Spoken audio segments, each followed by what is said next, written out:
Pinagpalang araw po sa inyong lahat mga ka-KB, lalong-lalo na po sa inyo kabanong. Itago niyo na lamang po ko sa pangalang Inigo. Isa po kong journalist. Ang kwentong ibabahagi ko sa inyo ay ang pinagsama-samang bersyon mula sa kwento ng mga miyembro ng angkan namin. Inayos ng maigi ang mga detalye, kinalap mula pa sa pinakamatandang kamag-anak namin ang mga mahalagang bahagi ng kwento. Kaya naman nabuo namin ang kwento ng aming ninuno, si Salik Imang, ang kauna-unahang antingero noong panahon ng Kastila. Simulan na po natin ang ating kwento. Sa hindi kilalang baryo sa Laguna, naninirahan ang unang henerasyon ng angkan namin. Kilala ang pamilya ni Lolo Salik sa pagiging matapang, palaban at walang inuurungan na kahit na sino. Ang kaso, noong December 30, 1896, nabulabog ang buong angkan namin sa balitang dumating. Ama, ang Senyor Pepe!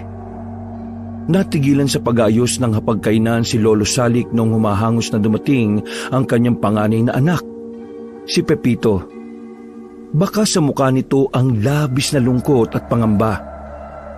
May tumulo na ring luha mula sa magkabila nitong mata. O bakit, Pepito? Ano nangyari sa senyor? Ama, hinatulan ng Senyor Pepe ng mga Kastila. Binaril siya sa Bagong Bayan. Tila gumuho ang mundo ng lahat ng kadugo namin na nakarinig sa sinabing yon ni Pepito.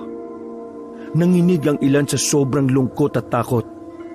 Kabanong, sa maniwala po kayo o sa hindi, ang angkan namin noon ay minsan ang nakadaupang palad si Jose Rizal. Nagagawi siya sa pansitan ni na Lolo Salik noon. At mula noon, naging malapit na siya sa puso ng angkan namin. Dahil sa mga payo nito kay Lolo Salik, nagkaroon ng matinong landas ang buhay niya. Naging isa si Lolo Salik sa masasabing mayaman sa lalawigan ng Laguna. 4 na beses lang na nakasama ni Lolo Salik si Pepe. Pagkatapos noon ay hindi na muli silang nagkita. Nalaman na lang ni Lolo Salik na nakakulong na pala ang pambansang bayani. Pepito, hindi ka nais-nais na magbibiro ka ng ganyan na. Kaarawan pa naman ngayon ang kapatid mo. Ama, hindi po ako nagbibiro. Ang mga sinasabi ko ay totoong nangyari. Kaninang 7 ng umaga, kitang-kita ng aking 2 mata ang pagbagsak ng senyor sa lupa. Binaril siya, Ama. Mangiyak-ngiyak si Pepito nung tanghaling yon. Tila nanlambot naman si Lolo Salik nang mapagtanto na totoo nga ang sinasabi ni Pepito. Nagsimula na ring mag-iyakan ng iba pang anak ni Lolo Salik. Ganon din ang mga pinsan ni Pepito. Kahit na naniniwala na si Lolo kay Pepito, gusto pa rin niyang makita si Jose Rizal. Dakong 1:00 ng tanghali kasama si Pepito at ang iba pa nilang mga kalugar, tumungo sila sa Bagong Bayan. 5:00 na ng hapon na makarating sila roon. Pero sa kasamaang palad, wala na ang pakay nila roon. Pero nakita nila ang naiwang dugo sa lupa. Nabase kay Pepito, dugo daw yon ni Pepe. Dito ko mismo nakita na binaril ang senyor. Nakapila sa likuran niya yung mga may hawak ng baril. May kalayuan ako sa kanila dahil nakatago lamang ako noon eh. Pero nang lumapit ako, narinig ko na 4 sa mga bumaril sa senyor ay mga Pilipino rin. At bakit naman sila papayag na barilin ng isang Pepe? Dahil sa likuran nila ay may mga Kastila rin. May mga hawak na baril at nakatutok pa sa kanila yun. Bumuntong hininga na lamang si Lolo Salik. Napapailing at pilit pinipigilang maiyak. Sa kaliwang banda, nakita nila ang isang aso na pamilyar sa kanila. Nakaupo lamang yun sa gilid habang nakatingala sa langit. Nagsalubong ang kilay ni Lolo Salik. Naalala nila bigla ang kwento ni Pepe na meron daw itong alagang aso. At ang pangalan daw nito ay Usman. Usman? Vergüenza? Hindi. Bata pa ang senyor nung magkaroon siya ng asong gano'n ang pangalan. Ama, kailangan na nating umalis. Nandiyan na mga Kastila. Napalingon pa ulit si Lolo Salik sa kinilalagyan ng aso. Pero mahiwagang nawala na roon ang aso na hinala niyang aso ni Rizal. Nakalis naman sila sa bagong bayan ng ligtas. Walang nakakita sa kanila kahit isang Kastila. At dahil masyadong delikado kung magpapakalat-kalat sila sa daan, naisipan ni Lolo Salik na sa gubat sila dadaan. Matatagalan sila makabalik ng Laguna dahil maglalakad lang sila. Pahirapan din kasi ang makasakay noon ng kalesa. Bukod kasi sa strikto ang mga Kastila, baka pagkinalaan pa silang kalaban dahil marami-rami sila. Namayapa man ang senyor, pero mananatili sila sa puso nating lahat. Kayo, mga kadugo ko, hanggat nabubuhay tayo, lagi nating itatatak sa ating isipan na wala tayong ibang gagawin kundi ipagtanggol ang ating bayan. Naiintindihan niyo ba ako? Sabay-sabay na tumango ang mga yon. Ama, hindi naman sa ako ay naduduwag. Subalit, magagawa kaya natin na tapatan ng puwersa ng Kastila? Gayong tayo ay mga antingero lamang? Pepito, anak, hindi mo dapat tinitingnan sa mababang paraan ang pagiging antingero. Dahil tayo ay hindi lamang basta manunugis o mandirigma. Tayo ay anak din ng Diyos. Gamit ang ating mga anting-anting na may basbas ng Panginoon, lalaban tayo sa kanila. Tandaan nyo, ang buhay na walang pinaglalaban ay mas masahol pa sa buhay ng isang tamad at walang pakialam. Matapos ang kanilang pagpapahinga, naglakad na rin sila ulit. Sa kalagitnaan ng kanilang paglalakbay, nakaramdam sila ng tila merong sumusunod sa kanila. Sinenyasan ni Lolo Salik ang mga kasama niya. Sabay-sabay silang umupo at tumawag sa kanilang mga dalang itak. Bakit, Ama? May mga senyales ba na may Kastila? Hindi Kastila. Mga hindi pangkaraniwang nilalang. Hindi pangkaraniwang nilalang? Ibig niyong sabihin? Mga aswang. Bukod sa mga Kastila, matindi ring kalaban nila Lolo Salik ay ang mga aswang. Sa mga hindi nakakaalam, noon pa man meron na talagang aswang. At ang mga nilalang na yon ang talaga rin naman nagpahirap kina Lolo Salik. Kasama, ihanda nyo yung mga sarili. Marahan na naglakad sila Lolo Salik paabante. Ilang sandali lang, isang matandang babae na ang nakita nilang nakatayo sa gitna ng kanilang daraanan. Sino ka? Anong ginagawa mo sa kalagitnaan ng gubat na ito? Ipakilala mo ang iyong sarili. Ang una nilang narinig ay ang mahinang tawa ng matandang babae. Dahil doon, nakaramdam ng panganib sina Lolo Salik. Kaya naman, marahan silang naglakad palapit sa matanda. Ipakilala mo ang sarili mo. Leonora. Leonora ang pangalan ko. Leonora? Kung ganun anong ginagawa mo rito? Salik Imang. Ang kilalang antingero ng lalawigan ng Laguna. Kung hindi mo sasagutin ang tinatanong ko, mapipilitan akong ituring kang isang kalaban. Salik, hindi mo ramdam kung anong uri ng nilalang ang iyong kaharap. Tumawa na naman ng mahina ang matanda, na parabang ito ay nang iinsulto at nang aasar. Kung ganon, ikaw nga ang aswang na nararamdaman ko sa kagubatang ito. Inabisuhan ni Lolo Salik ang mga kasama niya na ibaba ang mga armas. Kinalito naman yun ng anak niyang si Pepito. Dahil kung tutuusin, papaslangin nila ang matandang yon dahil mortal din nilang mga kalaban ang mga aswang. Ano ang iyong pakay? Nabalitaan ko ang nangyari sa senyor. Lubang nakakalungkot ang sinapit niya. Kung tinanggap lamang niya ang aking alok, may pag-asa pa siyang masilayan ng liwan at kinabukasan. Ano ang iyong sinasabi? Nakausap ko ang senyor bago siya dalhin sa bagong bayan. Sinubukan ko siyang tulungan para humaba pa ang kanyang buhay. Ngunit sa kasamaang palad, tumanggi siya nang malaman niya na ako ay isang aswang. Ako ay labis na nanghihinayang. Dahil yang gawlang naman ang makakasalba sa kanya nung mga sandaling yon. Lapastangan! Anong karapatan mong ialok sa senyor ang pagiging diablo niyong mga aswang?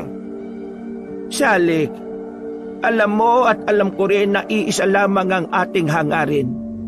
Yun ay ang mapalaya sa mga Kastila sa ating bayan. Kung sasailalim kayo sa aming pamamalakad, mas malaki ang ating pag-asa na may panalo ang laban. Magpayanggaw kayo at makakamit nyo ang kakaibang lakas at bilis na makakatalo sa mga Kastila. Yun lamang ang nag-iisang paraan upang makalaya tayo. Manahimik ka! Dali-daling lumapit si Lolo Salik sa matanda. Gamit ang maalamat nitong itak, ay sinubukan nitong tagain ng matandang si Leonora. Ang kaso nga lang, mabilis din itong nakailag at nakatungtong sa sanga. Senyor, batid kong matagal nang makaaway ang aswang at sangkatauhan. Ngunit sa kalagayan ng ating bayan, mukhang kailangan na nating magkaisa. Hindi mo mabibilog ang aking ulo. Minsan yun ang nilinlang ang mga tao. Hindi na yun mangyayari pang muli. Pag-isipan mong mabuti, senyor. Huwag mo nang hintayin pa na mas marami pang kilalang Pilipino ang pumanaw. Tumawa na naman ng nakakaloko ang matanda. Para itong palakalang na tumalon-talon paalis. Huminga na lamang ng malalim si Lolo Salik. Maigpit ang hawak nito sa itak. Hindi mawala-wala sa kalooban niya ang galit para sa mga aswang. Minsan na kasing niloko ng mga nilalang na yon ang grupo ng mga manunugis. Inimbita raw ang mga manunugis sa isang usaping pangkapayapaan. Pero sa huli, minasaker lang ang mga manunugis sa kagubatan. Anak ng diablo! Lapas ng loob na impluwensya ng senyor na maging kagaya nila. Ama, paano kung tama nga matanda? Paano nahihibang ka ba? O sinasapian ka ng masamang espiritu? Pakinggan mo nga ang iyong sarili. Paano mo nagagawang paniwala ng isang kampon ng kadiliman? Mas pipiliin ko pang kumapit sa lubid na malapit ng maputol kaysa kumapit sa patalim na demonyo ang may-ari. Padabog na umalis si Lolo Salik. Napapailing na lamang si Pepito. Hindi nito inakala na magagalit ang ama niya. Pinagpatuloy na lamang nila ang kanilang paglalakbay.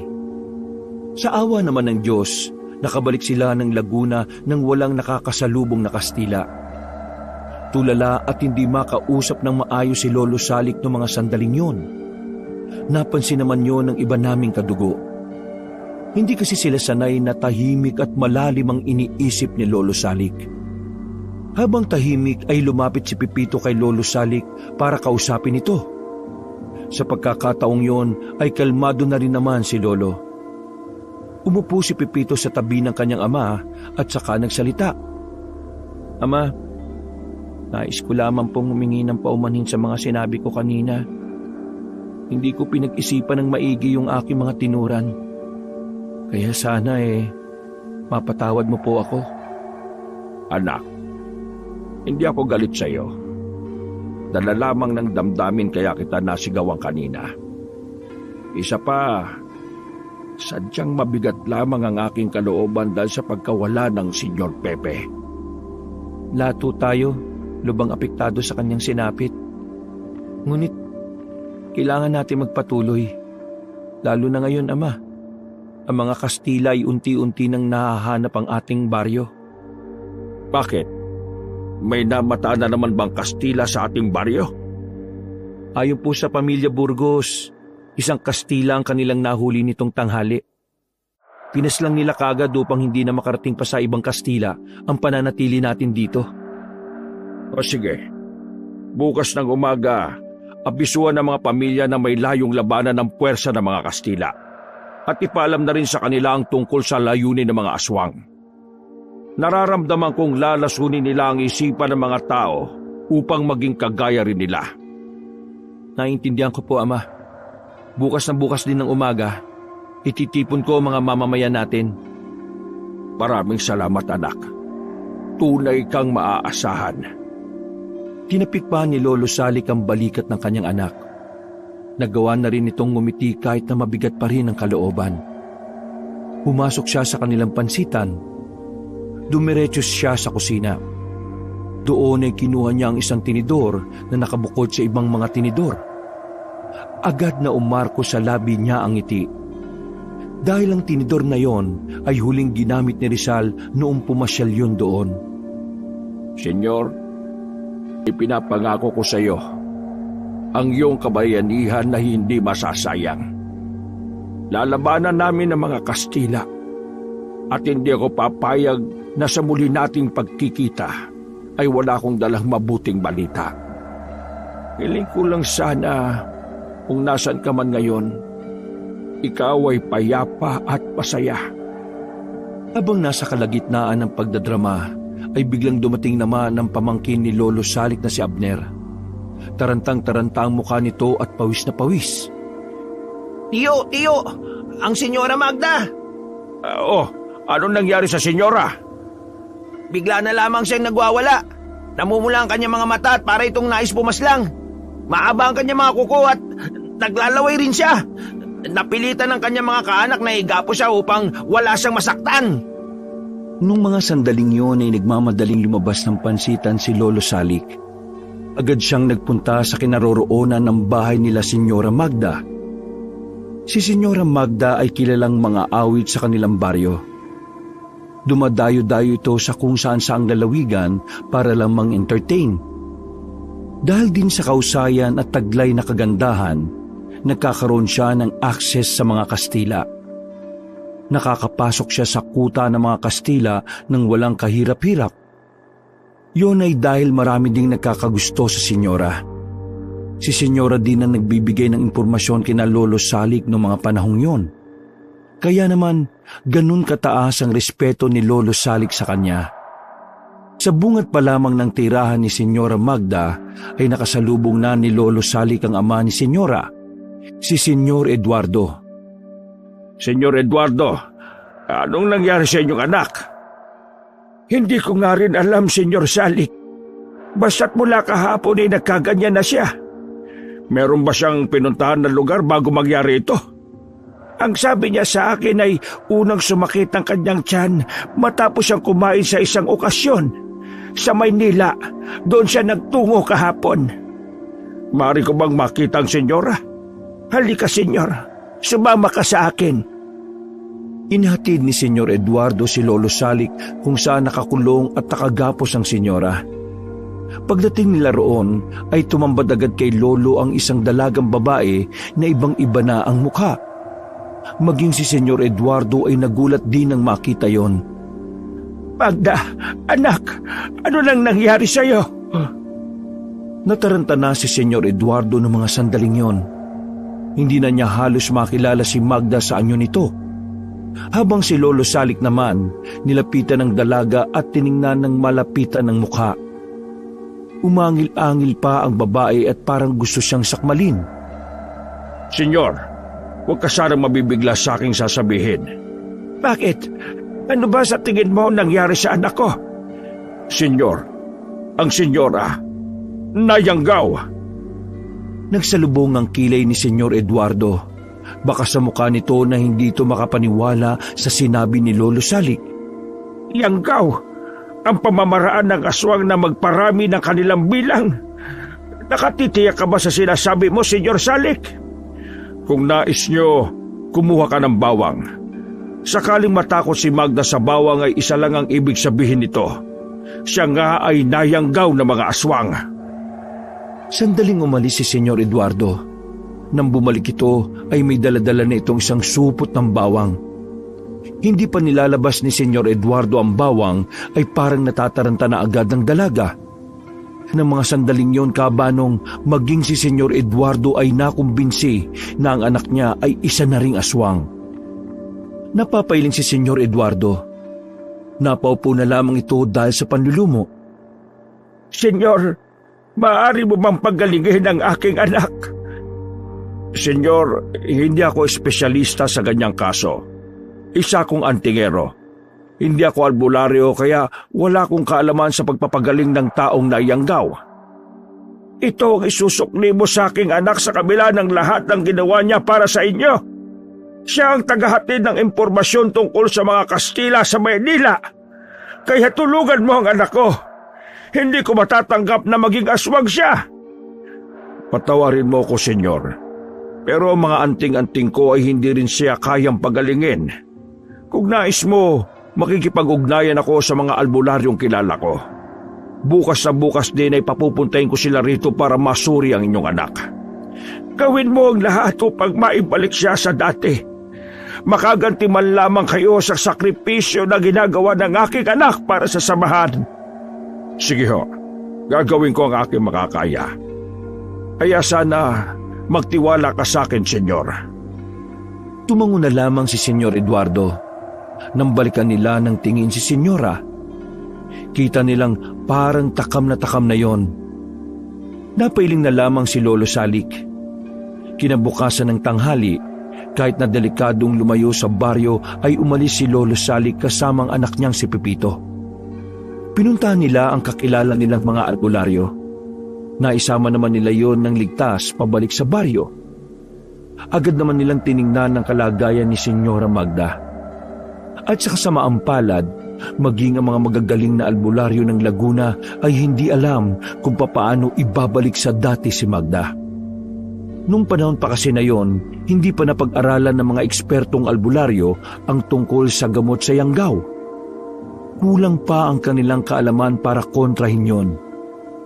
Sa katunayan, bago lang din sa kanila ang yanggaw.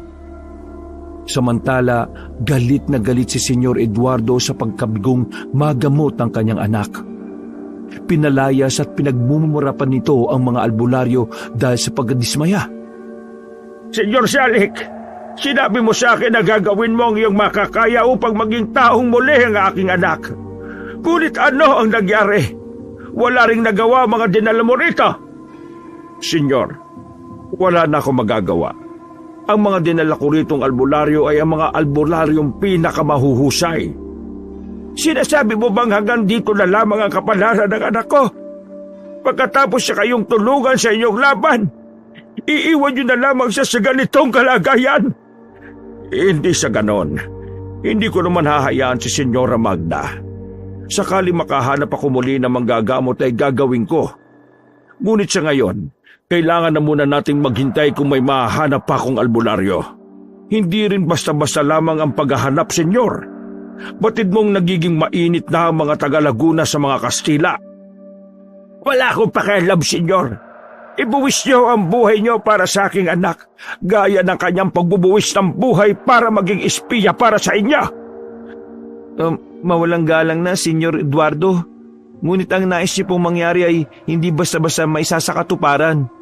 Sa kadahilan ng kinakailangan mo nang gumawa ng mga hakbang upang makaiwas sa mga Kastila. At ano ang iyong alam sa usapang matatanda?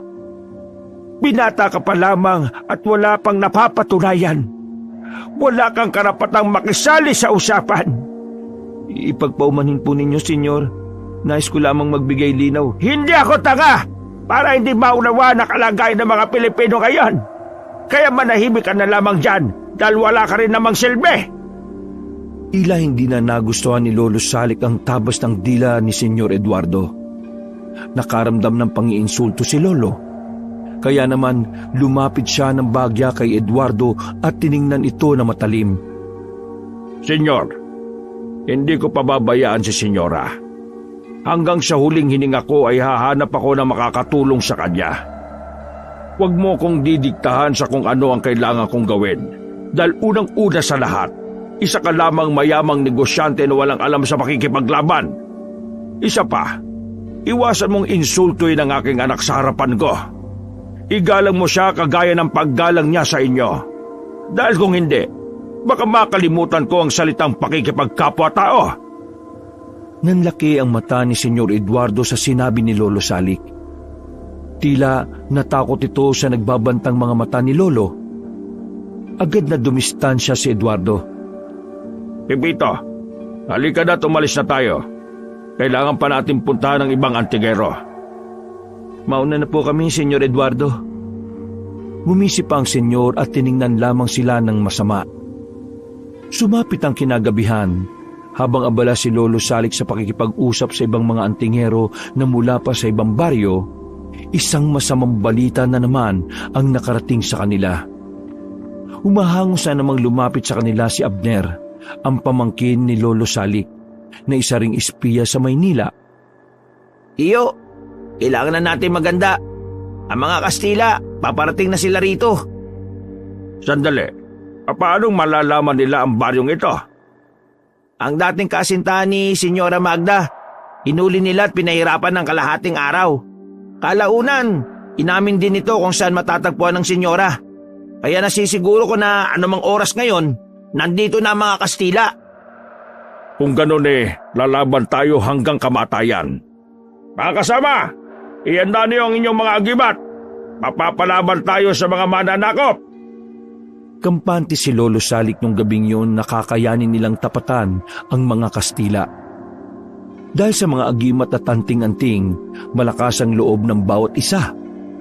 Ang mga antingero kasi ay may mga anting-anting na kung saan hindi sila matatamaan ng mga bala ng baril.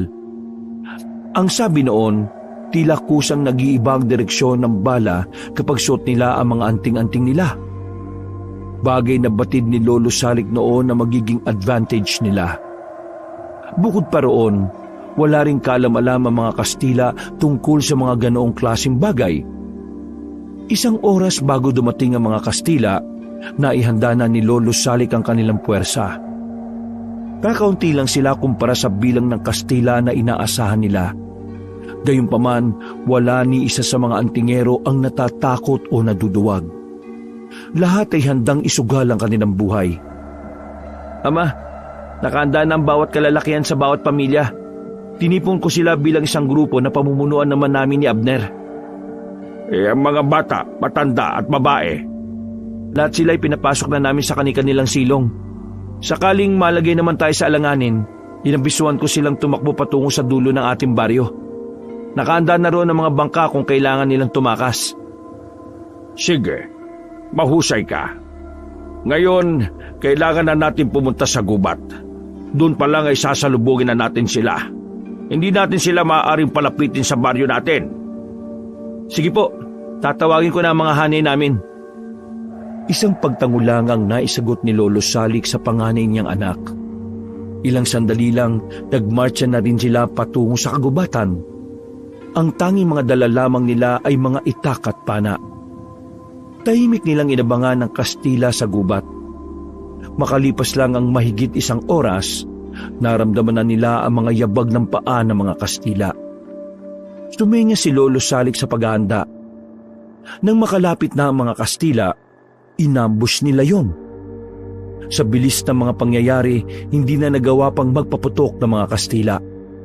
Agad silang pinagtatataga ng grupo nila Lolo Salik.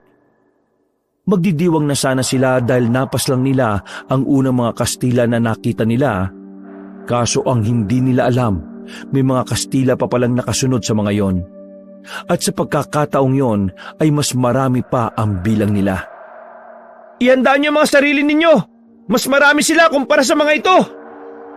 Sa pagiging kampante dahil sa kanilang anting-anting, lumusob sila ng harapan kahit baril ang gamit ng mga Kastila. Sa hindi inaasahang pangyayari, tinamaan ng mga antingero ng mga bala. Sobrang pagtataka ang naging reaksyon ni Lolo Salik. Hindi siya makapaniwala na peke ang mga anting-anting na binili nila sa isang albularyo. Nilinlang tayo ni Tasyo! Atras! Atras muna mga kasama! Sugutan ng mga kasama nila nang hinahin nila ito pabalik. Pinagbababadal sila ng mga Kastila hanggang sa tuluyan na silang napalibutan ng mga yon. Dumating na sa puntong kinailangan na nilang bitiwan ang kanilang mga sandata. Dahil kung hindi, sabay-sabay silang mamamatay sa mga sandaling yon. Senyor, ano nangyari? Bakit hindi gumagana ang mga anting-anting? Napatigil ang pagsasalita nito nang bigla itong barilin ng Kastila.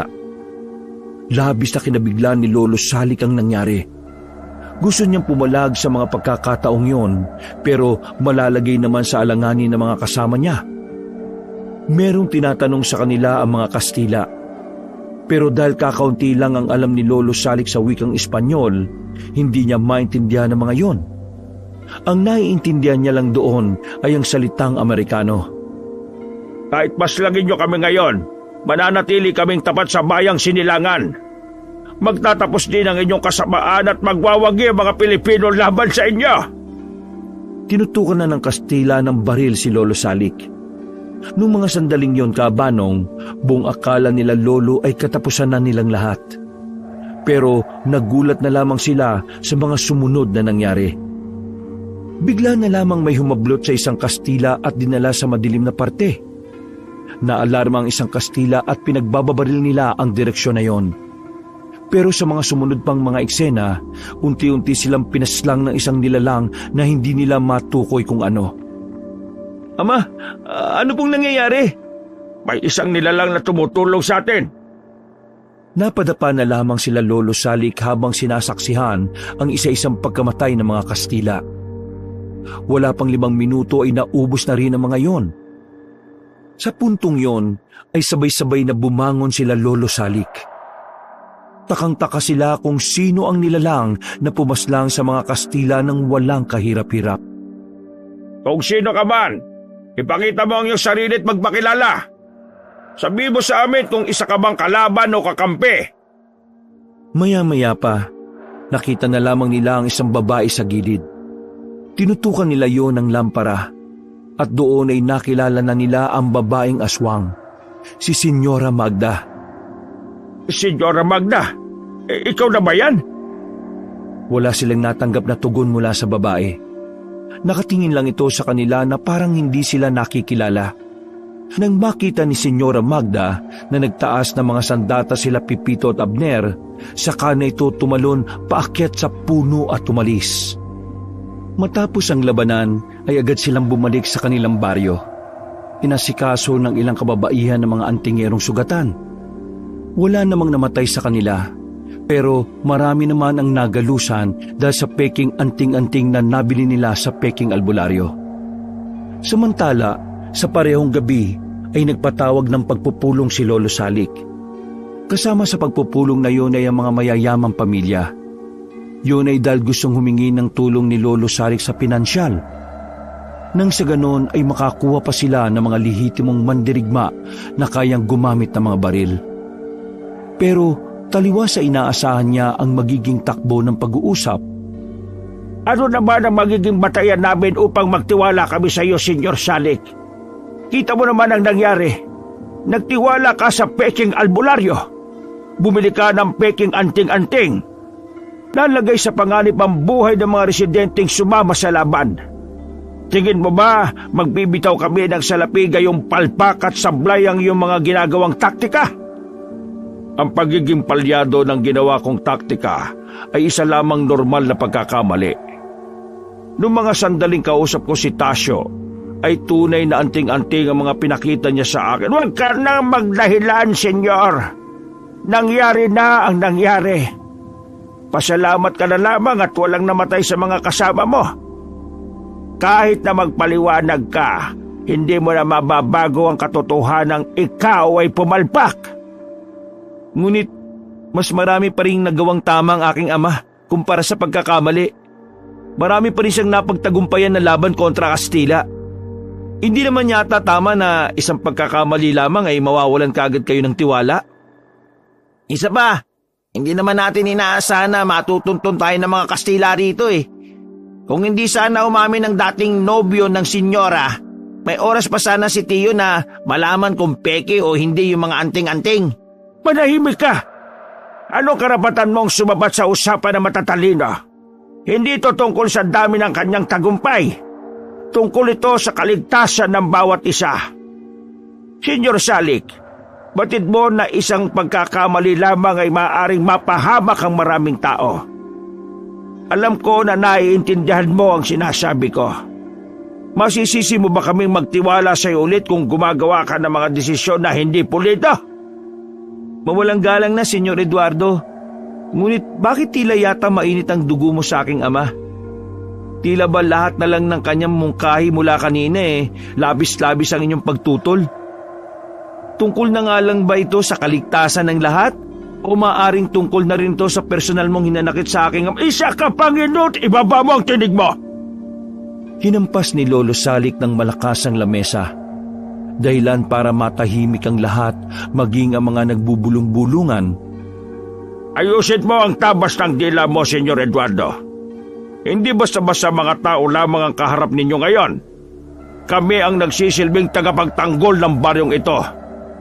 Sinusugal namin ang buhay namin laban sa mga Kastila, mga aswang at kung ano-ano pang nilalang. Kaya wala kang karapatan na sigaw-sigawan kami rito. Kung meron kang naiisip na paraan maliban sa pagkuha ng mga tao sa norte, sabihin mo sa amin, sige, mag-ambag ka gamit ang iyong utak. Nanahimik ang mga lider ng bawat pamilya na naroon. Lahat ng iyon ay mataas ang paggalang kay Lolo Salik, kaya wala ni isa ang bumabangga sa kanya. Meron akong naisip na paraan. Tsaka kung hindi na tayo kakayanin ng mga Kastila kung ito ang ating gagawin. Sige, sabihin mo, handa ko makinig. Pinakita ni Senyor Eduardo ang nakakaloko niyang ngiti. Tila ba sobrang ganda ng ideya nito kung tingnan niya ng ganon si Lolo Salik. Yanggaw! Nagkabulungan ng mga kasama nila sa pagpupulong. Agad namang umalma si Pepito sa sinabing yon ng senyor. Naibang ka na ba, senyor? Maaari bang manahimik ka muna at hayaan mo munang matapos ang aking sasabihin? Sige, ituloy mo, senyor. Hindi naman ligid sa ating kaalaman na mga aswang ay may kakaibang lakas at bilis sa pakikipaglaban. Kahit ikaw, Senyor Salik, ay talaga namang nahihirapan silang kalabanin. Para patunayan na mapapakinabangan natin ang mga aswang, pinakawalan ko ang aking anak habang nagkakaagulo kayo sa kagubatan. Aminin niyo man o hindi, nasaksihan niyo kung papaanong inubos ng anak kong si Magda ang mga Kastila. Dahil dito, naisipan ko na kung ang karamihan sa atin ay magiging aswang sa pamamagitan ng Yanggaw, malaki ang ating tsansa na immoral, inutil at kalapastanganan sa karapatang pantao ang iniisip mo, Senyor Eduardo. Kesa naman maglabas kami ng salapi na hindi sigurado kung ano ang kahihinatnan. Mga kasama, nakita niyo naman ang ginawa ng aking anak. Niligtas ni Magda mga antingero na walang kalaban-laban sa mga Kastila. Ngayon, tingnan nyo, hindi ba yon mabisang panlaban sa mga Kastila? Totoo ngang malakas sa mga aswang kumpara sa tao. Ngunit, hindi natin maaaring gawing aswang ang normal na tao para lang gamitin sa gera. Labag ito sa kautusan ng karapatang pantao. At ano naman ang inyong naiisip na paraan para matalo mga Kastila na yan? Wala na kayong ibang magagawa. Hindi tumalaba mga anting-anting ninyo dahil hindi naman yan tunay. Hindi natin maaring gawin ang gusto mo. Oo nga't natulungan kami ni Senyora Magda. Pero wala pa rin tayong kasiguraduhan kung tuwid pa ang takbo ng kanyang utak. Tandaan nyo, ang aswang ay aswang. Ano man ang paraan kung paano siya naging aswang, banta pa rin siya sa buhay ng isang tao. Iba ang takbo ng isip ng isang aswang. Hindi ito gaya ng pag-iisip ng tao na may emosyon at pangunawa. Kung walang pangunawa si Magda, bakit niya kayo iniligtas? Hindi niya kami iniligtas. Anong pinagsasasabi mo? Wala kang utang na loob. Ikaw ang lapastangan. Matapos yung pakinabangan ng aking anak ngayon, ipinagsasawalang bahala niyo ang pagsagip niya sa inyong buhay. Mga ingrato! Hindi niya kami iniligtas. Sa katunayan, hindi niya na kami nakikilala. Pinaslang niya ang mga Kastila dahil yun lang ang kaya niyang lapitan. Hindi niya kami sinaktan dahil may mga dala kaming anting-anting. Kung wala yun, baka wala na rin kami ngayon. Kalokohan! Imposibleng hindi siya nakakakilala. Pinakawalan ko siya at hindi niya ako sinaktan. Pero hindi ka naman niya tinawag na ama. Biglang natameme si Senyor Eduardo sa sinabing yon ni Lolo Salik. Tila ba nasampal ito ng katotohanan? Pero ganun pa man, hindi pa rin ito nagpapapigil. Tinuloy pa rin ito ang gusto nitong mangyari. Yanggaw lang ang paraan para matalo mga Kastila. Wala nang iba pa.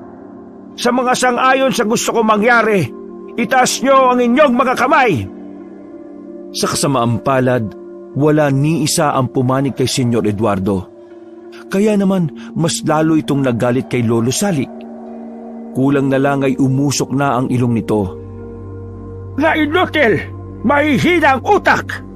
Kumampi kayo sa taong yan at nasisiguro kong lahat kayo ay mamamatay. Hindi nyo kakayanin ng mga Kastila. Sa susunod na pagpunta nila rito, hindi na darating pa si Magda para iligtas kayong lahat. Mamamatay kayong walang kalaban-laban. At ang inyong mga dangal ay makakasama sa pagkabulok ng inyong mga pagkatao. Padabog na umalis si Senyor Eduardo ng mga oras na yon. Napapailing na lamang sila sa inaasal nito. Natapos ang kanilang pagpupulong nang nakapanig ang lahat kay Lolo Salik. Kahit papaano, may tiwala pa rin sa kanya ang mga tao. Makalipas ang ilang araw, nagpatuloy ang labanan sa pagitan ng mga Pilipino at Kastila. Nakarating kay Lolo Salik na malapit na sa kanilang lugar ang gulong nangyayari. Dahil doon, inihanda na ni Lolo Salik ang mga kasamahan nila. Pinagsama-sama na nila ang mga simpleng tao at mga antingero. Kulang pa man ang kanilang bilang, isusugal na rin nila ang kanilang mga sarili sakali makarating na ang mga Kastila. Kumusta ang pinapagawa ko sa iyo, anak? May balita ka na ba kay Senyora Magda? Wala pa, Ama. Ilang gabi na rin kami naglilibot sa gubat, pero hindi na namin siya makita. Si Senyor Eduardo, ano ang kanyang ginagawa nito mga nakaraang araw? Madalas siyang umaalis ng kanilang tirahan Palagay ko nagpupunta siya sa bahay aliwan gabi-gabi. Umuwi kasi siyang lasing na lasing.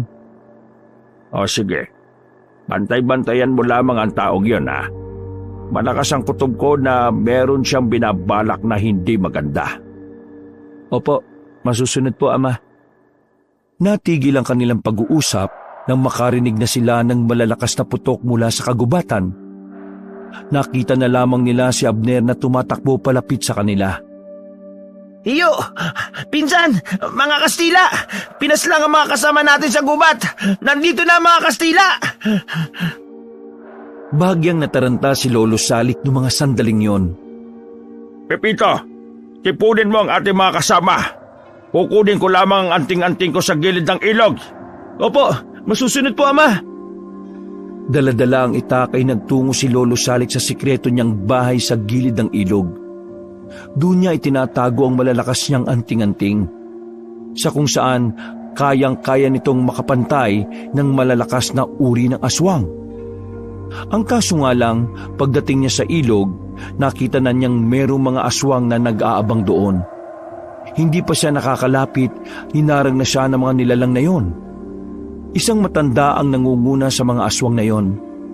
Kilala nila ang boses nito. Hindi maaaring magkamali si Lolo Salik. Ang matandang kausap niya noon ay walang iba kundi si Leonora, ang pinuno ng mga aswang. Magandang gabi sa iyo, Senyor. Pinapalibutan na si Lolo Salik ng mga aswang, kaya naman mas sumigpit ang pagkakahawak niya sa itak. Umalis na kayo sa daraanan ko. Wala akong oras para sa inyo mga aswang kayo. Paparating na ang mga Espanyol. Kailangan ko silang kalabanin. Senyor, bakit ba kasi ayaw niyong pumayag sa paraan na naiisip ni Senyor Eduardo? Kilala mo si Senyor Eduardo? Pumayag ka na kasi. Ito na lamang ang natitirang paraan para matalo natin ng mga Kastila. Para sa bayan ang gagawin natin. Kaya, bakit hindi ka na lang makisa? Hindi ako inutil para paniwalaan ang gusto mo. Alam kong may ibang binabalak ang mga aswang kaya nais siyang mayanggaw ang mga tao. Matitiis mo bang mamatay na lamang ang mga kasamaan mo nang walang kalaban-laban? Kung sila ay magiging aswang, maiiwasan mo ang kanilang tiyak na kamatayan. Malalabanan natin ang mga dayuhan at magkakaroon tayo ng pag-asa na mabawing muli ang buong bansa. Bago mangyari ang gusto ninyo, kailangan niyo muna akong paslangin. Tunay nga ang sinasabi ni Senyor Eduardo. Matigas ang iyong ulo. Kung ganon, mapipilitan kaming idaan na lang din sa dahas ang usapang ito. Kung hindi ka makukuha sa pakiusapan, ngayon na kita tutuldukan. Mga aswang! Paslangin ang tao ito! Kahit may hinang anting-anting lang ang daladala ni Lolo Salik sa mga oras na yon, hindi niya inatrasahan ng mga aswang.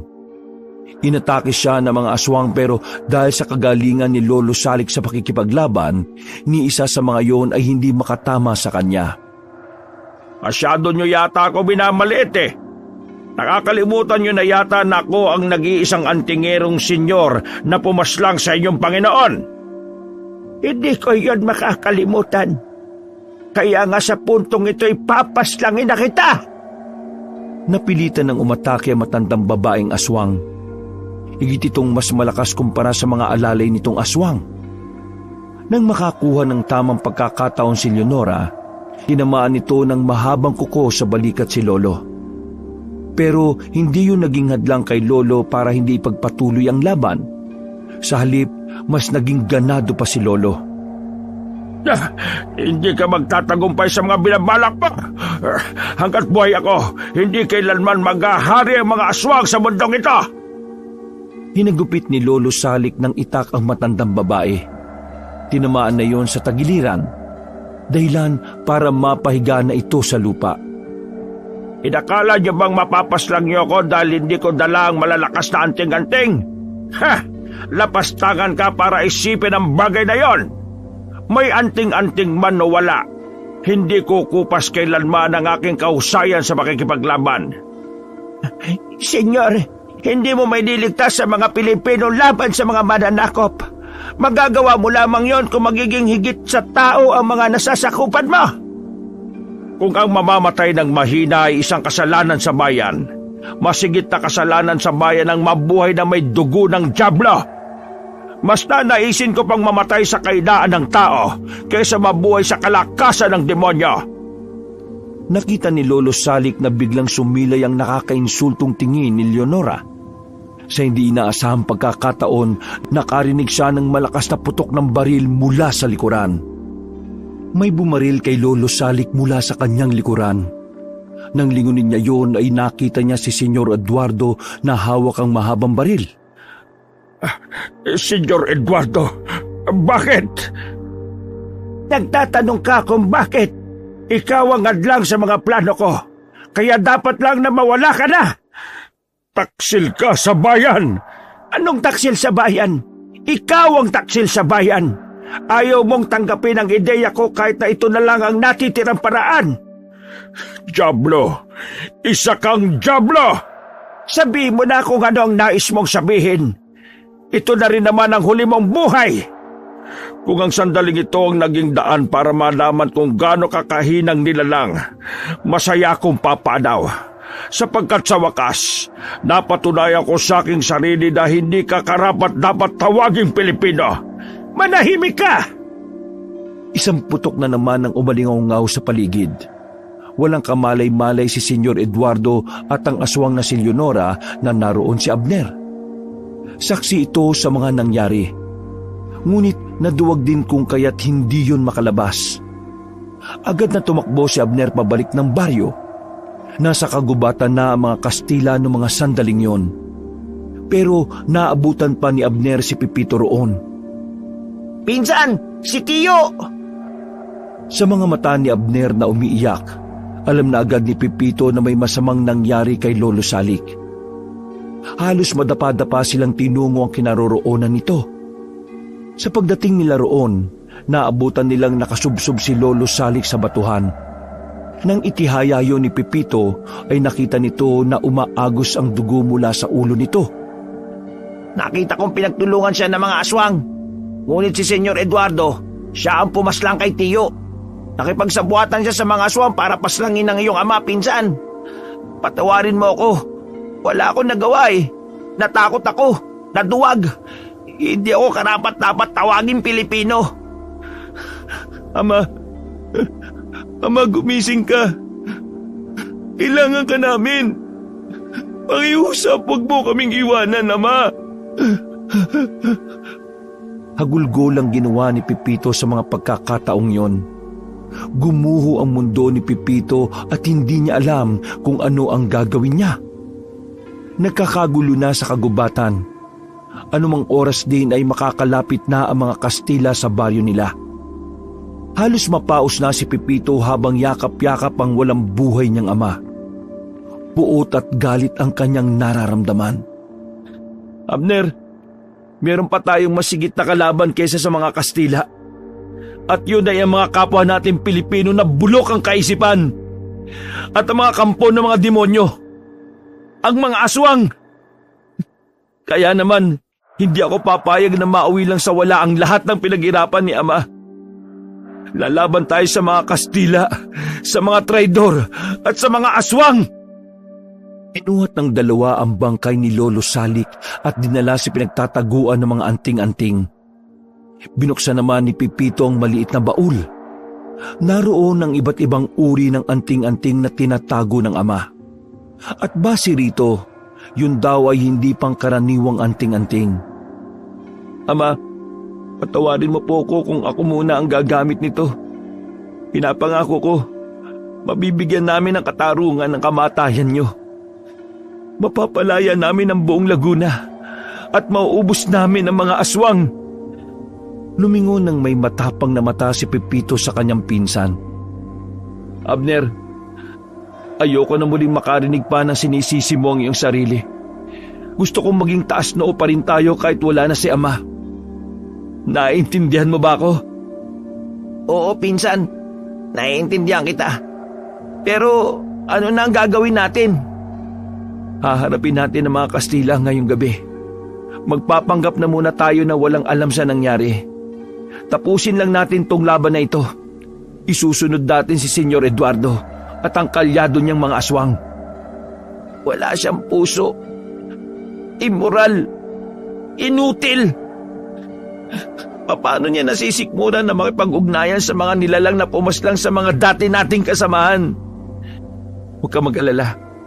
Ipapatikim natin sa Senyor ang lasa ng impyerno. Kaya ihanda mo ang iyong sarili. Magiging madugo ang laban natin, Abner.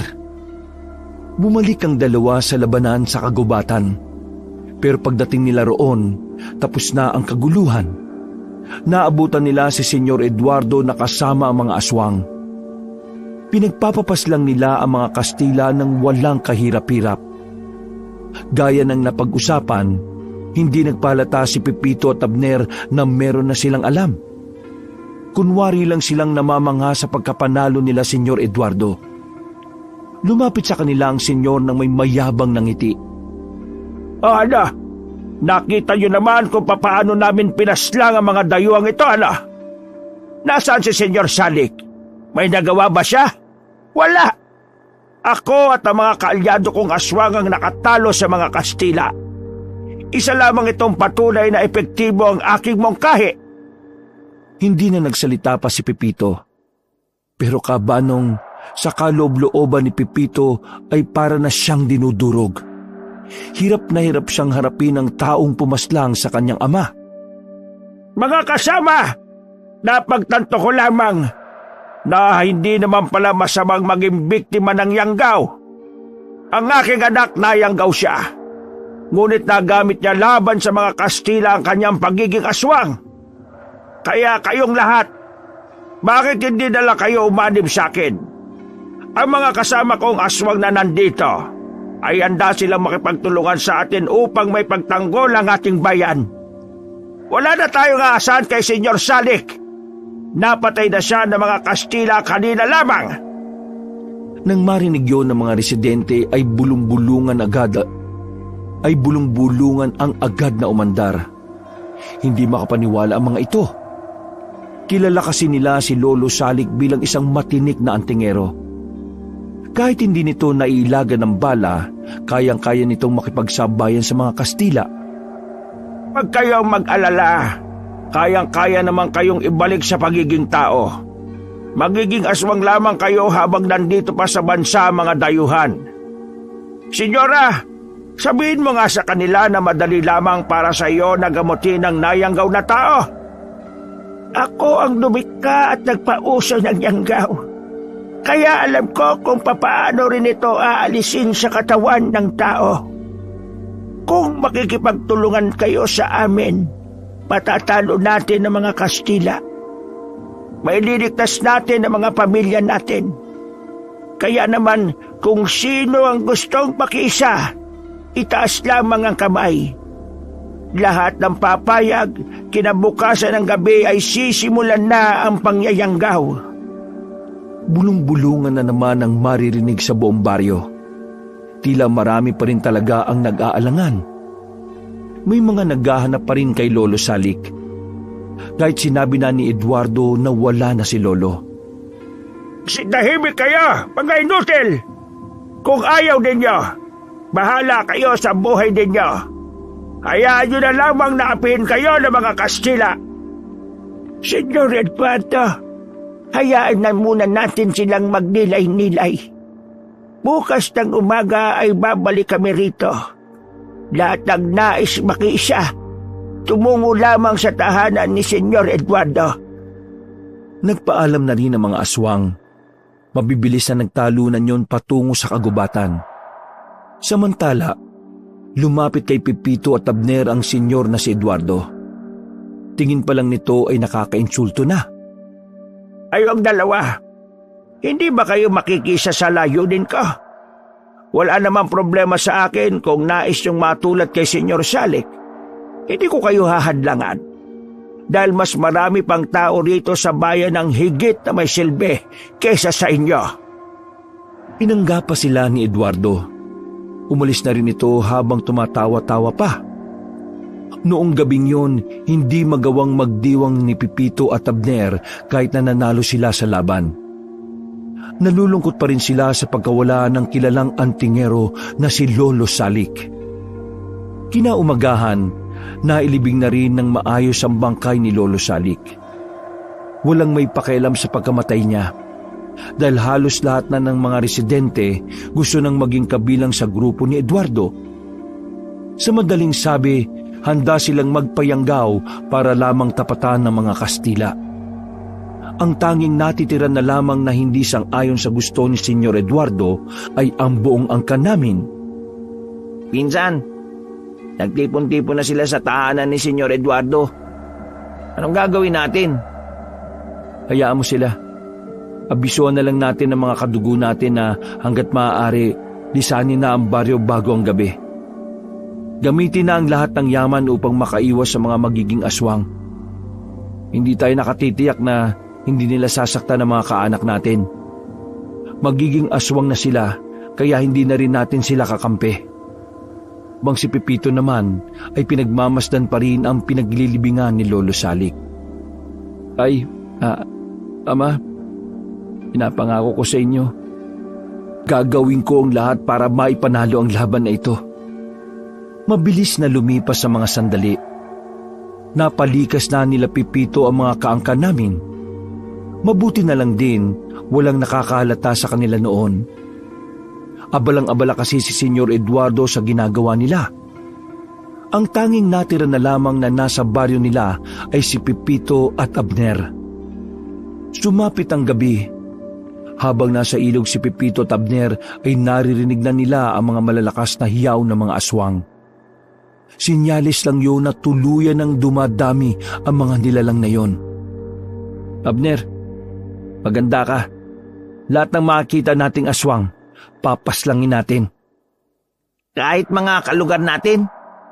Hindi na natin sila kakampi. Isa pa, wala na rin naman sila sa katinuan eh. Kailangan natin makalapit kay Leonora. Pagkatapos ay isunod na natin si Senyor Eduardo. Ano, kakayanin mo ba akong samahan? Kakayanin ko. Nais kong bumawi kay Tiyo. Isusugal ko ang aking buhay para sa kanyang karangalan at dangal. Maingat na naglakad ang dalawa pabalik ng kanilang baryo. Kabanong, yun na po ang pinaka-intense na tagpo ng kanilang buhay. Dahil sa mga sandaling yon, malalagay sa alanganin ng kanilang mga sarili. Tumigil si Pepito at Abner sa di kalayuan sa bahay ni Senyor Eduardo.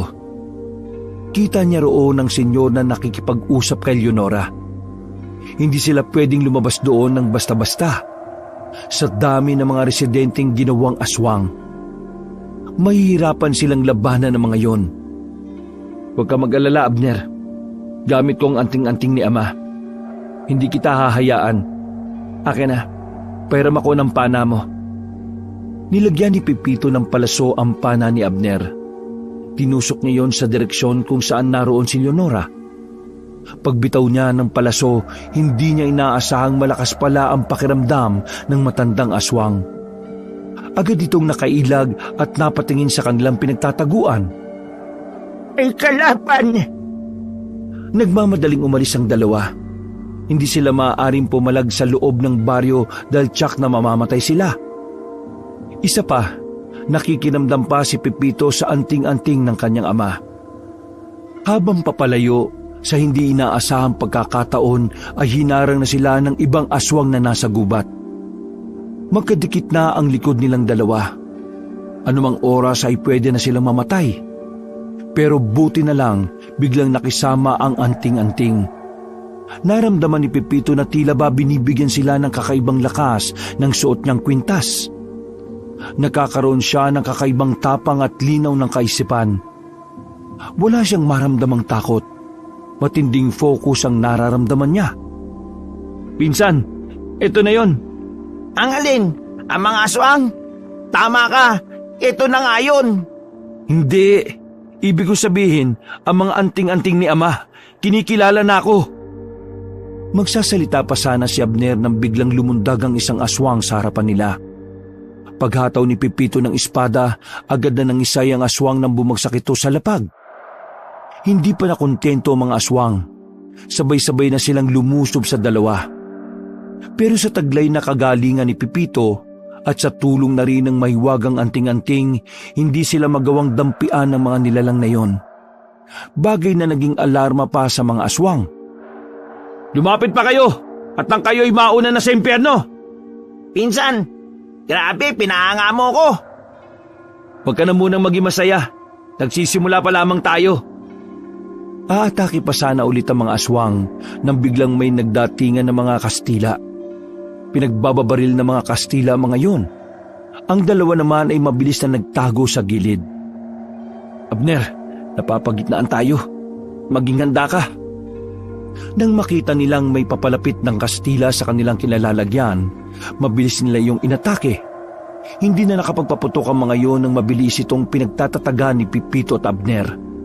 Pero napatigil si Pepito nang biglang may isang Kastila ang tumutok ng baril sa kanya. Hindi nila maunawaan ang sinasabi ng Kastila. Pero base sa taas ng boses ng Kastila, parang sinasabi nito na ibaba ang kanilang mga sandata. Sinunod naman nilang dalawa yon. Ngunit nagulat na lamang sila nang biglang iputok ng Kastila ang nakatutok na baril. Pero nanlaki ang mga mata ng Kastila nang hindi tamaan si Pepito. Ilang beses pa nitong pinagbababaril si Pepito pero wala talagang tumatama. Nang si Abner na ang babarilin ng Kastila, ay dali-daling dinampot ni Pepito ang espada. Tinaga niya ang Kastila sa kamay. Naputol ang kamay nito at saka naman hinataw ni Pepito sa lieg. Totoo nga, hindi ako tatablan ng bala gamit ang mga anting-anting na ito. Ibig sabihin lamang nito, kakayanin ko ang mga Kastila kahit ako na lang mag-isa. Pero hindi mo kakayanin mag-isa ang mga aswang, kaya hindi pa rin kita iiwanan. Hindi pa natapos ang kanilang laban. Dahil sa pagdami ng mga Kastila na papasok ng baryo, dumami na rin ang aswang na nasa kagubatan. Nasa kalagitnaan na sila ng mga naglalabang dalawang panig. Ginawa nila ang kanilang makakaya para makaalis doon. Nakarating sila sa kalsada na kung saan naroon din pala ang ibang mga Kastila. Lalapitan sana ni Pepito at Abner ang mga yon, pero dumating bigla ang mga aswang. Naroon din si Leonora at si Senyor Eduardo. Pinagpapapas lang nila Leonora ang mga Kastila. Kagaya ng mga naunang eksena, parang binasakir lang nila ang mga dayuhan. Lalabas na sana sila para sila naman ang kumalaban kina Leonora, pero napahinto sila sa kanilang nakita. Bigla na lamang binalibag ng matandang si Leonora si Senyor Eduardo. Ano ibig sabihin nito, Senyora? Hindi mo pa ba nauunawaan ng aking ginawa? Ibig sabihin lang nito ay wala ka ng pakinabang sa akin. Ngunit sabi mo sa akin ay tatalunin natin ang mga Kastila. At naniwala ka naman. Sa tingin mo ba, pararamihin ko ang bilang ng mga aswang kung isusugal ko lamang din ito sa gera? Sandali, sinasabi mo bang ginamit lang kita para magparami? Wala akong layunin na kalabanin ng mga Kastila. Isang malaking kahangalan kung gagawin ko yon. Dahil una sa lahat, matatalo at matatalo rin nila ang mga aswang kung marami sa kanila ang makakaharap namin. Nais ko lamang palawakin ang angkan ng mga aswang. Nang sa ganon, kapag dumating na ang panahon na tumigil na ang kaguluhan, kami naman ang maghahari sa bayang ito. Lapastangan! Paano mo nagawang linlangin ng isang senyor na katulad ka? Wala kang utang na loob! Yan ang malaking pagkakaiba niyo ni Senyor Salik. Siya ay hindi basta-basta malilinlang ng aswang. Samantalang ikaw, inutil ka! Anong gagawin niyo sa akin? Paumanhin, senyor. Ngunit dito na nagwawakas ang iyong kahangalan. Papaslangin na sana ni Leonora si Senyor Eduardo nang biglang lumitaw si Pepito. Natigil ang kamatayan ng senyor at natuon kay Pepito ang atensyon nila.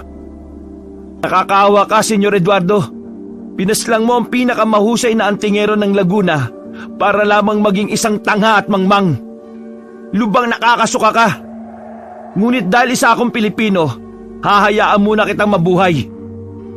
Pepito, at saan ka naman kumuha ng iyong tapang para humarap sa akin? Sa aking ama. Sa aking ama na inyong pinaslang. Pagbabayaran niyo ngayong gabi ang ginawa niyo sa kanya. Hindi mo bang itigil mo ang pagsasalita ng ganyan? Hindi kasi ako nakakaramdam ng takot. Tumawa ng malakas si Leonora. Pero tumigil agad ito nang makitang tumakbo na papalapit si Pepito. Humarang naman agad ang mga alagad nitong aswang. Kaso dahil sa anting-anting na suot ni Pepito, hindi magawang makadampi ng mga nilalang na yon. Nanlalaki ang mga mata ng aswang na si Leonora nang makitang walang kahirap-hirap na pinagtatatagalang ni Pepito ang mga alaga niya. Habang si Senyor Eduardo naman ay napapanganga na lang din. Hindi kita patatawarin, Leonora! Tumakbo si Pepito palapit kay Leonora. Sa bilis nito ay hindi na nagawa pang makatakas na matanda. Agad na tinutukan ni Pepito ng espada sa leeg si Leonora. Mamili ka! Ibabalik mo sa pagiging tao mga kababaryo ko o mauna ka nang makipagkwentuhan kay Satanas? Walang gamot sa Yanggaw. Hindi ako nakikipaglukan sa iyo, ha? Totoo ang aking sinasabi. Walang gamot sa Yanggaw, kaya walang paraan upang maibalik sila sa dati. Habang buhay na silang magiging aswang at kampo ng kadiliman. Nilinlang ko lamang si Senyor Eduardo. Tila nagdilim ang paningin ni Pepito ng mga sandaling yon. Bigla na lamang niyang tinaga si Leonora. Pero dahil nakailag ito, braso lamang ang naputol sa matanda at hindi ang leeg. Mabilis na tumalon sa taas ng puno si Leonora. Naiwan pa ang putol nitong braso na gumagalaw-galaw pa. Tinusok din naman yon ni Pepito. Nilingon ni Pepito si Senyor Eduardo. Takot na takot yun na kulang na lang ay maihi ito sa salwal. Nakita mo na ba ang naging epekto ng ginawa mo, Senyor Eduardo? Sinira mo ang ating baryo. Patawarin mo ko, pakiusap. Huwag mo akong papaslangin. Ang nais ko lang naman ay labanan ng mga Kastila sa paraang nalalaman ko. Hindi ko inakala na ganito ang kahahantungan ng lahat. Una pa lang ay sinabi ni Ama na hindi maaaring pagkatiwalaan ng mga aswang. Ngunit hindi ka nakinig. Wala kang kwentang Pilipino. Biglang inagaw ni Senyor Eduardo ang baril nang wala ng buhay na Kastila. Sumilay agad ang ngiti nito at saka itinutok ang baril kay Pepito. Sino ang inutil sa atin ngayon, Pepito? Tingnan lamang natin kung hindi ka bumagsak sa lupa gaya ng iyong ama. Kung maaari ako mamatay sa gagawin mo, ay maaari pa akong matakot at kabahan. Hindi mo ako malindin lang.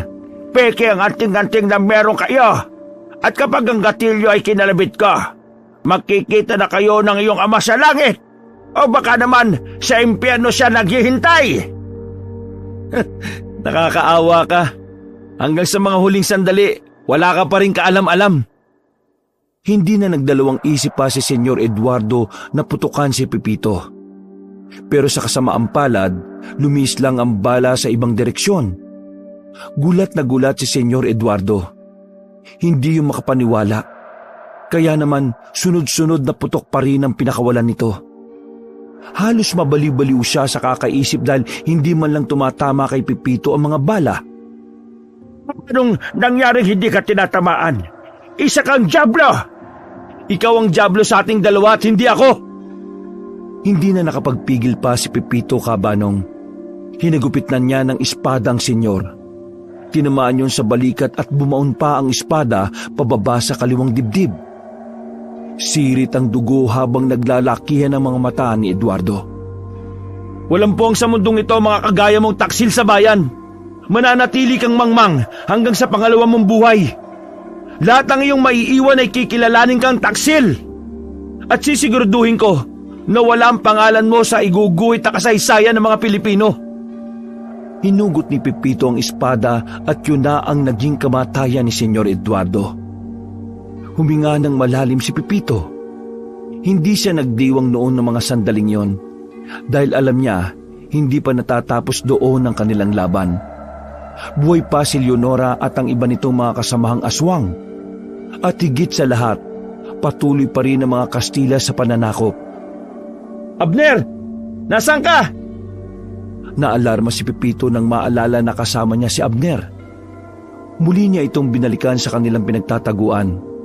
At doon ay inabutan niya itong nakahiga at hindi na rin makatayo. Pinsan, anong nangyari sa'yo? Insan, ang ahas! Tinuklaw ako ng ahas! O sige, gagamutin kita. Huwag ka mag-alala. Halika! Agad na binuhat ni Pepito si Abner. Sa kanilang paglalakad, may nadaanan silang isang abandonadong bahay. Sa bakuran nito ay may mga Pilipinong sundalong nakahandusay. Tila ba pinagkutaan yun ng mga Pilipino? Ngunit sa kasamaang palad, natuntun sila ng mga Kastila. Bukas ang lampara sa loob ng bahay kaya agad na pumasok ang dalawa roon. Hiniga ni Pepito si Abner sa lamesa at tinanapan kung nasa ng tuklaw ng ahas. Natagpuan niya yon sa bandang hita ni Abner. Kabanong, ayon sa mga kaanak namin, nag-50-50 si Abner noong mga sandaling yon. Kumalat na kasi ang lason sa katawan niya. Hindi rin alam ni Pepito ang gagawin niya noon. Pero nang biglang uminit ang anting-anting na mga suot niya, dito na napagtanto ni Pepito na may kakayahan ng anting-anting isalba ang buhay ni Abner. Hinubad niya ang anting-anting at agad itong itinapal sa hita ni Abner. Wala siyang ibang ginawa kundi yun lang. Makalipas lang ang halos 10 minuto, nakita ni Pepito na unti-unti nang nawawala ang pangingitim ng labi ni Abner. Gumaan na rin ang pakiramdam nito na para sa kanilang dalawa ay isang malaking himala. Insan, wala nang lason sa katawan ko. Magaling na ako. Anong nangyari? Pinsan, pinagaling ka ng anting-anting ni Ama. Napayakap na lamang si Abner kay Pepito. Masaya si Pepito noong mga oras na yon. Kahit pa ang kapalit nito mismo ay ang kapangyarihan ng anting-anting. Hindi na sinabi ni Pepito kay Abner na hindi na gumagana ang mga anting-anting.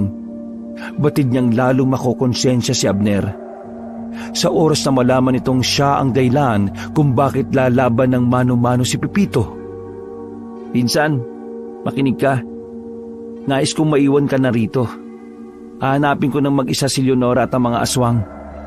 Sa oras na matalo ko mga aswang, itutuon ko naman ang aking atensyon sa mga Kastila. Pakisabi na lamang sa mga kaanak natin na kapag ako'y namatay, gusto kong katabi ko si Ama sa puntod. Insan, hindi kita maaaring iwan na mag-isa. Hindi ko kakayaning harapin ang bawat araw habang iniisip na wala akong nagawa. Hayaan mo sana ako mag-ambag para sa bayan. Batid kong ako ay nagiging pabigat ngunit panghako. Hindi na yun mauulit. Naisip ko lamang bumawi sa pagiging duwag ko nung pinaslang ang tiyo. Kaya nakikiusap ako sa iyo. Isama mo ako sa laban. Ngunit pinsan, akala mo ba hindi ko alam? Batid kong wala nang bisang anting-anting dahil ginamit mo yon para isalba ang aking buhay. Sa iyong palagay, magkakaroon ba ng dangal ang buhay kong ito kung aayaan lamang kitang lumaban kahit batid kong alanganin ka sa laban? Hindi ko nais maramdaman na ako'y isang mahina at makasarili. Pero, Abner, Isa akong Pilipino. Nais kong patunayan sa mga aswang at Kastila na kaya kong makipagsabayan sa gera. Na kaya kong ibuwis ang aking buhay para sa inang bayan. Kaya pakiusap, pinsan, isama mo ko. Mas ikamamatay ko kung mabubuhay nga ako pero hindi ako lumaban sa mga Kastila at mga aswang. napabuntong hininga na lamang si Pepito. Nakaramdam siya ng awa kay Abner. Kaya kahit alam nitong hindi na magiging madali sa kanila ang lahat, pumayag na lang din siya sa gusto ng pinsan niya.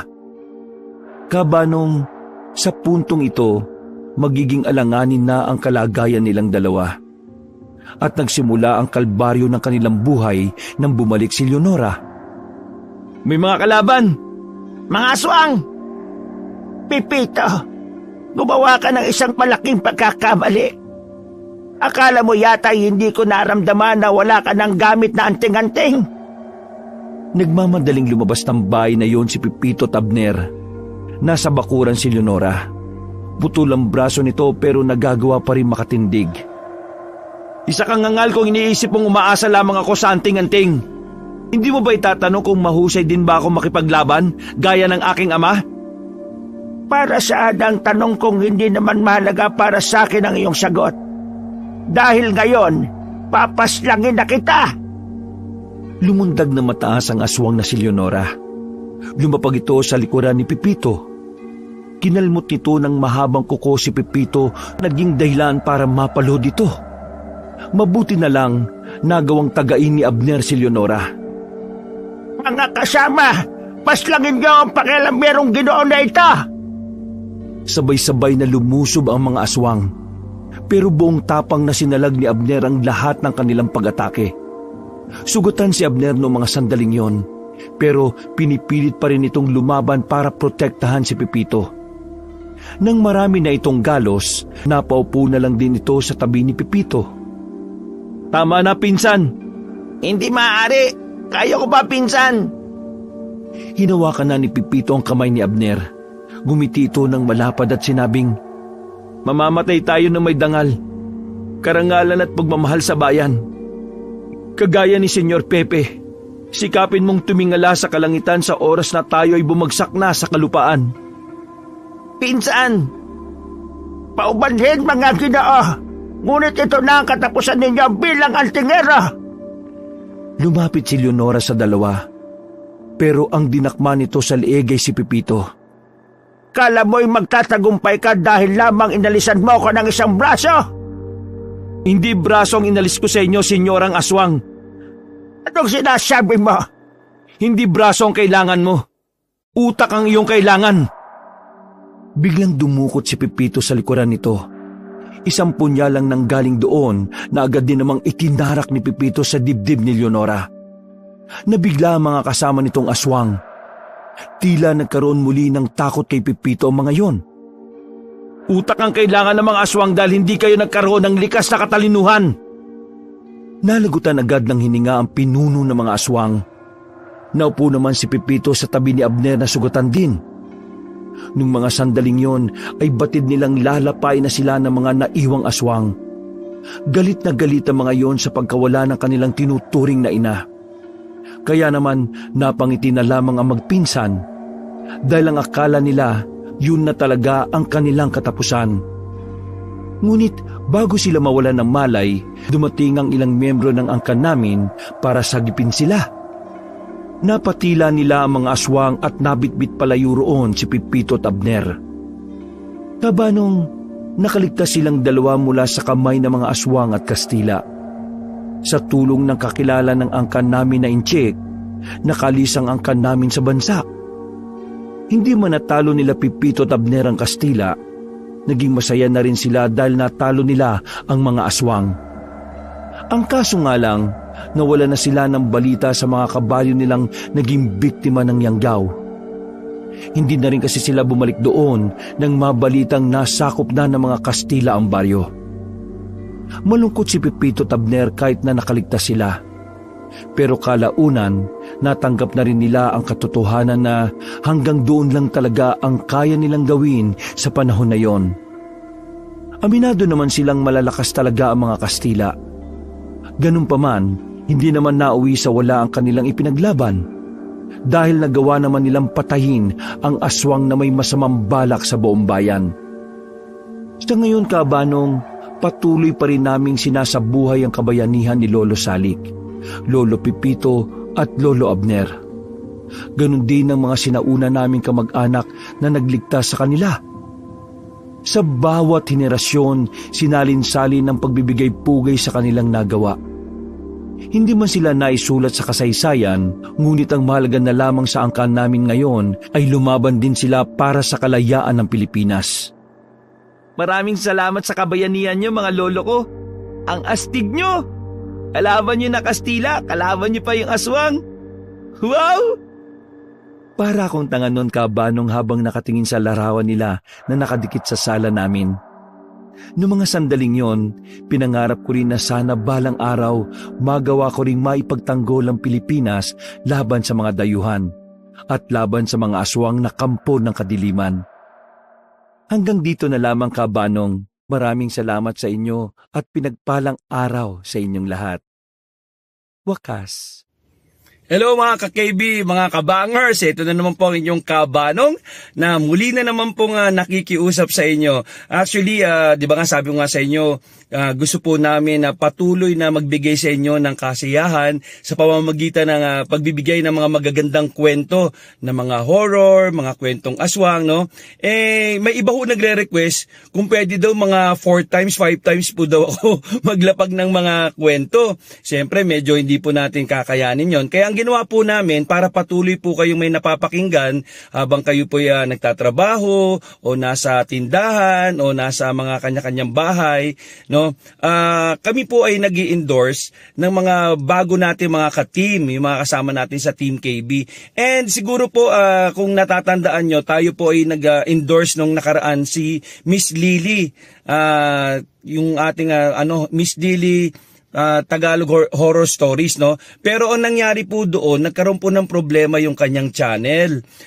Nabug ho siya. So kahit po na mag-upload po tayo doon, madalas kahit po kayo ay nakasubscribe, hindi po kayo nanonotify. Hindi po namin alam kung bakit nagkaganon. Yun nga, sabi nga daw ay nabug ho. Kumbaga nagkaroon ng virus, parang ganon. So ngayon, nag-create po kami ng panibagong channel, Miss Lily Tales of Horror.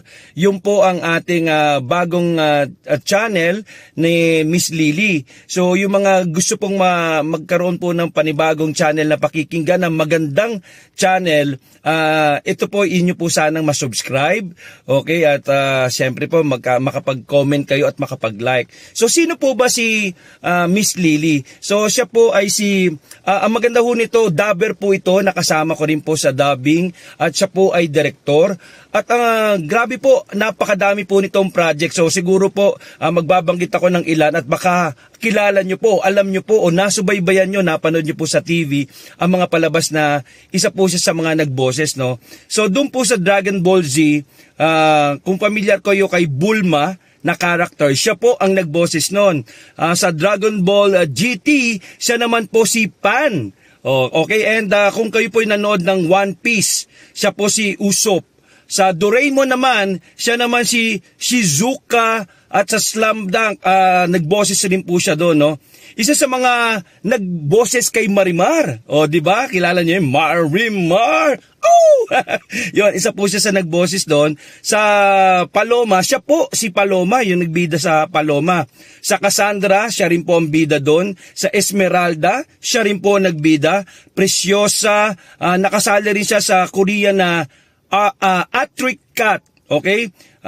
Siya po si Goblin at sumali rin siya, kasali rin siya sa Heartstrings. Ayan. And my girlfriend is a Gumiho. Yan po yung mga nakasali siya. And syempre sa Birth of a Beauty, kasali rin siya dyan. Angel's Revenge, Temptation of Wife, sa My ID is Gangnam Beauty.